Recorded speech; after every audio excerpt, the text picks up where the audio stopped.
Lakers welcome the New Orleans Pelicans. Lob for Zion, the finish. Williamson attacking again, rejected by Anthony Davis. Davis the lob from Caruso. James out and the foul. Zion smashes it down. LeBron one-handed stop. James knocks down his second three-pointer. The Lakers are going to go to 11-3, the best record in the NBA. LeBron James not just great, consistently great. Friday, he put up his 14th straight game with 15 points, 5 rebounds, and 5 assists to start the season. Only player to do that in more games to open the season is Oscar Robertson, who did it when he was in his early 20s, and LeBron James 10 seasons ago. Oh, with a nod to Peter Frampton, do you feel like we do? It's George Sedano here over in our studio now after being across the street covering that Lakers-Pelicans game. Are you feeling that the Lakers are the best team in the NBA right now, George? Neil, I'm absolutely feeling it. And here's the thing. The weird part of it is they're kind of coasting a little bit and also still trying to figure things out at the same time. It's a very strange combination, but when you have two top 5 players in LeBron James and Anthony Davis and a really hungry group of guys that they brought in, like Dennis Schroeder and Montrezl Harrell, it's a recipe for success, and you've seen that thus far, and it's why they're the best team in the NBA at the moment. Got some new faces, but the goal remains the same. All right, the Pelicans brought in a new coach, did not make the playoffs last season. Are you feeling that Stan Van Gundy and the Pels are making the playoffs this season? No, Neil, I'm not feeling it, only because I think the West is so deep. Now, look, I reserve the right to change my opinion if they make a move, and I still think that this team could make a move to change their roster a little bit. There's a bit of they're like gluttons right now when it comes to their backcourt. There's just too many guards right now. They need to make another move. They don't have enough shooting either, right? So I think those are things that worry me about the Pelicans. I love what Stan Van Gundy's building. I just don't know if this is the year for them. All right, the Nets are now the three-headed monster, Durant, Irving, and Harden. Are you feeling the Nets are going to win it all? No, Neil, I'm not feeling them win it at all. Look, it's the Lakers until dethroned, in my opinion. Now, granted, with Harden, with Durant, with Kyrie, they've got the superstar power. And that's how you win in this league. So I do think that they will be in the NBA Finals. I think they'll represent the Eastern Conference. But they're going to have some bumps in the road. Giannis is out there. The Celtics with Jason Tatum are out there. Joel Embiid and company. Jimmy Butler and the defending champion Eastern Conference Miami Heat. All those teams will be formidable opponents for the Nets on their way to the Finals. George, with a nod to Vic the Brick, I'm feeling you. I'm always feeling you, Neil. Urban Meyer spent his first day on the job with the Jaguars Friday, speaking with reporters. His new job takes him back to Florida, where he won 2 national titles with the Gators. He also won 1 at Ohio State, and he won 85% of his games everywhere as a college coach. That winning percentage third behind Newt Rockne and Frank Leahy. Now Meyer will try to make it happen in the NFL. Skip the third quarter, go to the fourth quarter. We got 4 minutes left to play. The Bucks are up 1. Antetokounmpo pulls up for the 3. He was 2 of 5 from 3. He was 1 of 10 from the free throw line. Come on, man. Ensuing Mavs possession, Doncic averaging a triple-double over his last 6 games. He was a rebound shy of that in this one. Bank open there, and then James Johnson. He doesn't have to call me Johnson, and the Mavs take a 1-point lead. Bucks have, the Mavs have had the Bucks number, beat them 11 of the last 14 times. Chris Middleton stands watching the game and goes, the 2 biggest buckets in this game were Chris Middleton's 3s. They better be in the highlight. They're in the highlight. Chris Middleton goes 4 of 9 from 3, has 25. Mavs call a timeout. All right, here we go. They've got 1 timeout left. Now, entering the final minute of play, Doncic 1 of 6 from 3, under 30 seconds to play.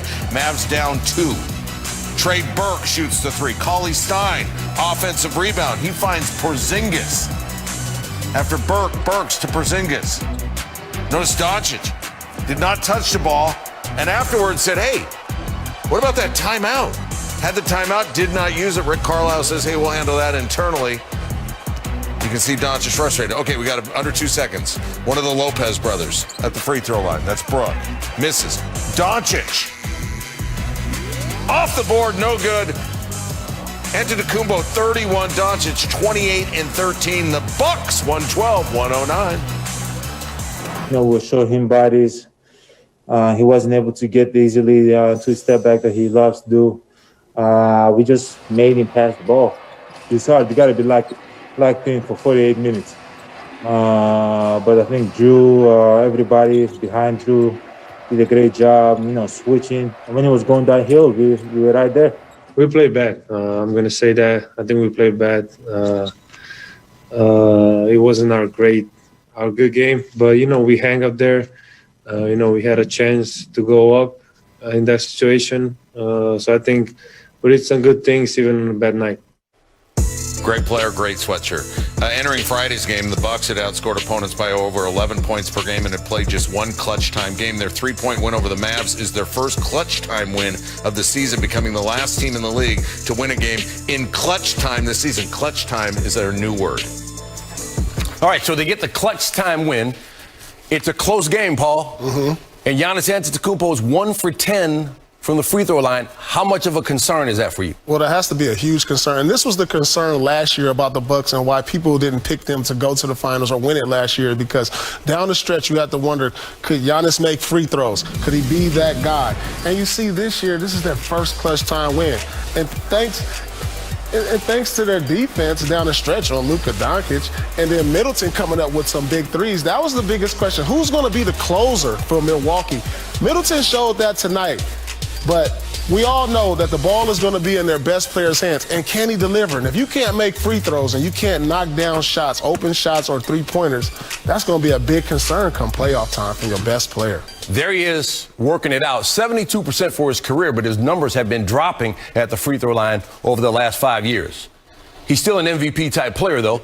Luka Doncic picked by a lot of critics NBA analysts as the MVP frontrunner this season. You still going with that? Well, he's well on his way, as you see the numbers tonight. He's close to averaging a triple-double. If he can get a few more wins toward the end of the year to where you got the Dallas Mavericks sitting in the top 4 position, then yes, because the numbers are going to be there for him. But to the victor goes the spoils. And we all know if you don't win a lot of games, then you won't get that MVP trophy. It may end up in the hands of LeBron with the Lakers being in first place. Yep. But we'll see. Doncic does a lot of things and does a lot of things well. Absolutely. He's fun to watch, man. I enjoy watching him every night. It's good to see Porzingis back also. He should give them a big lift. Good to see you, too. It's the truth and nothing but the truth. There's a restaurant next door to our studio here called Shaquille's or Shaquiles, as my wife put it. She's not a huge sports fan. Shaq's beloved by Laker Nation. Rings do that, so the restaurant a block from where the Lakers play makes sense. Now, James Harden opening a restaurant in Houston.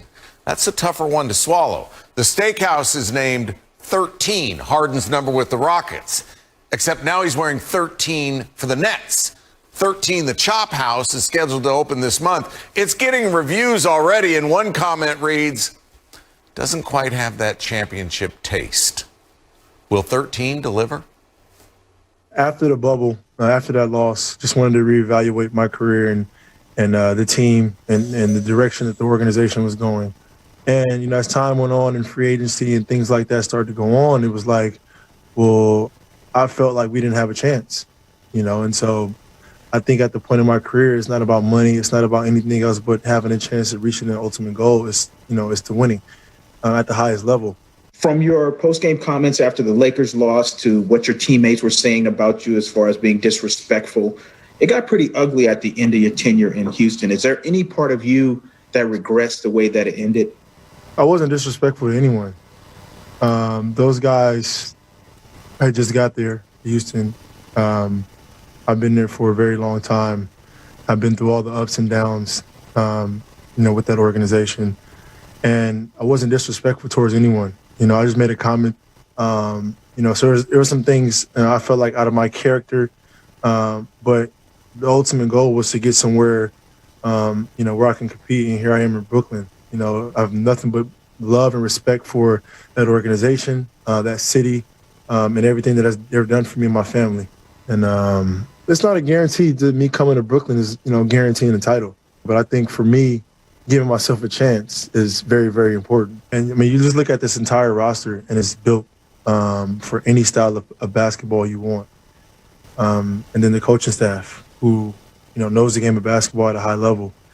You just add that all together, and it's like that's a legit chance right there.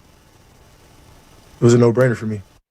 All right, so after all, we couldn't let Paul go without talking about this. Okay, so now you got James Harden added to a team with Kyrie Irving, we think, and Kevin Durant. All ball-dominant players. Yeah. Let's talk about on the court first. How's this going to work? Well, it's going to have to be some type of sacrifice. Who's going to be able to not have the ball in their hands when they're used to having it in their hands most of the time? And if these players are true to themselves and they say to each other, we want to win a championship, then you're going to have to take the sacrifice, which means we're not going to see all these isolation plays that we're used to seeing from James Harden in Houston. We're not going to see Kyrie dribble the ball 24 seconds until he can get a shot.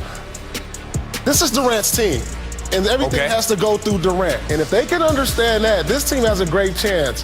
But listen, who doesn't want this trio on the court? Because they have all the ingredients. And one of the main ingredients to win a championship is you have to have a top 5 player. If you look at it every year, and they have 2 of them. Okay, so you say it's Durant's team, okay? That's Durant's team. On the floor, okay? So now we get to the locker room, and these are some complex personalities that we have here, all 3 of them. How does that work? Well, you said Steve Nash has the toughest job in North American pro sports? Steve Nash has the toughest coaching job in sports because not only does he have to probably redesign this offense, he has to manage egos. He has to make sure everybody's happy. And now the pressure's on. Yeah. It's championship or bust in Brooklyn. And this is his first year. Hey, as a coach. It's his first year. And so that's why I feel like he has the toughest job because you got a guy with no coaching experience, coaching 2 of the top 5 players in the league. Kyrie is arguably top 10. And so there's a lot of pressure there in Brooklyn to win a championship. If you had to guess right now, I'll put you on the spot, how far do they go? I believe this team can get to the finals. There's no excuse. You got Durant. Wherever Durant goes, you have finals on your mind. And then you add Harden. And you have Kyrie. This team can go to the finals. All right. If they can keep it together. If they can keep it together, and they can sacrifice. All right. Appreciate it. All right, man.